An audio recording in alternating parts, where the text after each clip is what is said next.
Hi everybody, and I am Stephen Heiner, and I am reviewing Lord of the Flies by William Golding. Interestingly, like many books that you come back to later in life, you ask yourself the question, what business did I ever have reading this book when I was younger? So in the United States, in many schools, you will probably run into this book when you're 14, 15, 16. Although these days with political correctness run amok, maybe it's been rubbed out of the curriculum entirely. But when I read it, I was that age, and that puts you very close in age to the protagonists of the story. And I think that's what really stuck with me at the time, is the idea of the very first level of the story, which is a children's adventure story gone wrong. And on the very last page of the text, Golding references, he says, like the Coral Island, which is the original story that Golding is trying to subvert in this text, which is you're stuck on an island, but you and your buddies come together and act virtuously and win the day. And Lord of the Flies is about how none of that works at all, actually. But when you're 14, 15, 16, and you're not bringing so much to the reading, obviously there are some 14, 15, 16-year-olds who are far more educated than I was at that time, so maybe they did bring a lot more to the reading, but all I got out of it was what I put in. If I were a young boy on a desert island, I would have had some of the same initial reactions. We're on an island, it's time to play, no worries, no adults. I would hope that I would not devolve into the later behavior in the book, but who knows? And I think that's perhaps the question that might be asked at that level. What I never got from my teacher, and I'm not trying to beat up on my high school teacher, but what I didn't get from my teacher in my first reading in high school were all the different layers that were so obvious to me on this reading of the text more than 20 years later.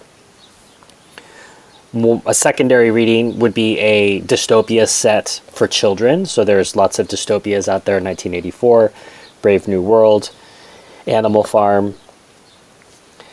But one set with children, that's a bit rarer. We've seen that with Battle Royale or lately The Hunger Games.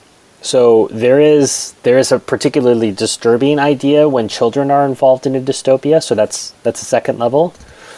The third, more obvious level to me now as a reader is as a political allegory, where Jack and Roger represent both, well, respectively, force and sadism, and Ralph represents the sort of liberal democracy elected because of his looks and because he put himself forward and people went along with it, and over time that gets undermined and questioned.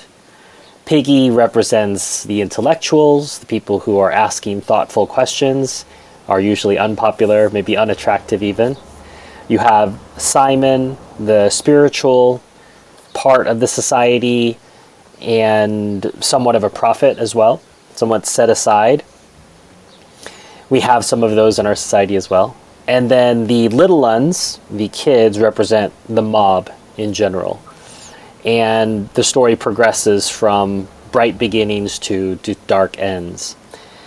But another level which I saw was a spiritual allegory in which Simon, who functions as a spiritual character in the political allegory, functions as a prophet here. He comes back to tell people, your fears are unfounded, there isn't actually a beast, let me tell you the truth, but the mob are so frenzied that they won't hear the truth. They've stopped their ears to listening to the truth, and they have to murder him, as all prophets generally need to have happen to them, perhaps more so in the Hebrew tradition than in other traditions.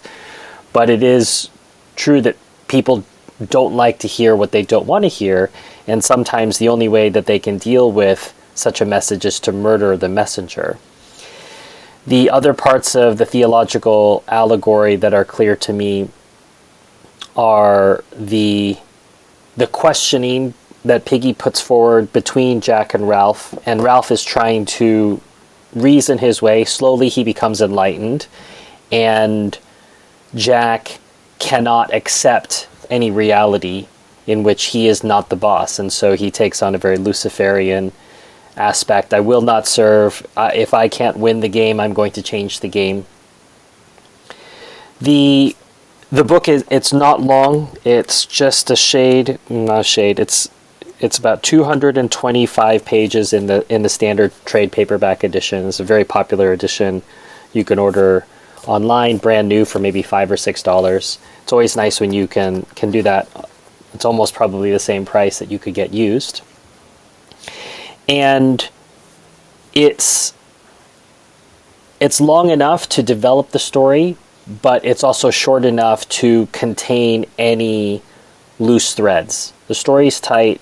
It delivers at these different levels that I alluded to, but it's also something that endures. The book was written in, here it says, 1954, and as the Cold War was heating up, this is the book is set in the aftermath of a nuclear explosion. So this was one of the things that was on the minds of people in the 1950s. But for better or for worse, it's current in that sense that we could have a nuclear explosion still. We're not in the Cold War as we knew it then, but we're in a stranger, maybe a lukewarm war at the moment, in which things are less predictable. So the idea of isolation somewhere in what is clearly an Edenic ideal. You've got food, clothing, shelter, resources, and while you're waiting to be rescued, you can have a good time. That's clearly the idea. But you can't really hold a society together in Eden, it seems.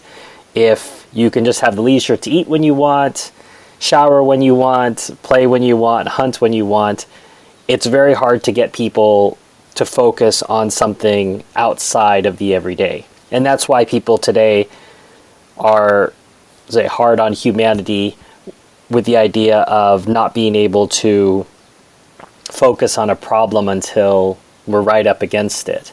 And I think that's utterly human. I don't think that's unique to this time period. You can see throughout history that this has been the case. I mean, you can go to the Bible and you can look at Noah. Nobody believed that there was going to be a flood until there was one. So Noah being a prophet of his day as well. So the book, despite being written in the 1950s and being a creature of the thoughts in the zeitgeist around the Cold War, I think still reads very current to us. And while it functions at a very primary level, the way that I probably first read it in high school, it has that hallmark of great literature that not only can you come back to it many years later in a completely different frame of mind, but it reads for people at different levels. So a 16-year-old version of me could get some profit from it, and now the 40-plus-year-old version of me got a lot of profit out of it as well. And I suppose I should say my expectations coming in were rather low. I just had remembered it as a book that I enjoyed when I was younger. I'd seen the film that Golding actually signed off on, and I remember liking that too. But coming back to it now, I really see it as something really worth pondering, thinking over in our mind about humanity in a so-called state of nature, about the decisions that we make, about our society, who we live with, how we address crises, what the real nature of our so-called democracy is, as we can see. And Golding, at least it seems to me, very much puts it forward as a popularity contest in which people are less interested in ideas and more interested in personalities. And that certainly rings true for me, at least in the American and British idiom that I'm familiar with. And I recommend it to everyone watching. There's a link below if you'd like to purchase it. But otherwise, I encourage you to read it and let me know what you thought in the comments below.